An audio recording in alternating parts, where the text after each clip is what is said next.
April 22న జరిగిన పెహల్గాం తీవ్రవాదుల దాడిపై మీ స్పందనేంటి బాబాగారు? ఘోరం జరిగిన తర్వాత స్పందించి ప్రయోజనం లేదని తెలిసి ఆ దాడిలో చనిపోయిన వాళ్ల ఆత్మశాంతి నిమిత్తం ఆ రోజు నుంచి నిరుపేదలకు ఉచిత అన్నదానం చేస్తున్నాము. అయితే ఈ సందర్భముగా గౌరవ మోదీ గారి టీంకి కూడా ఒక చిన్న విన్నపం.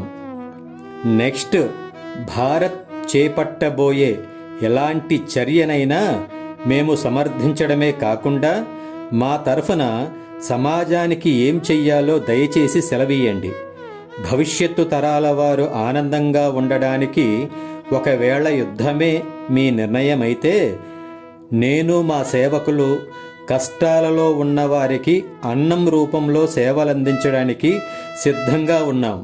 అలాగే మోదీజీ, మీ టీం వాళ్ళు ఏ నిర్ణయం తీసుకున్నా విజయం మనదే. ఇది నా మాట కాదండి, మన అమ్మ కాళీ మాట. జై హింద్.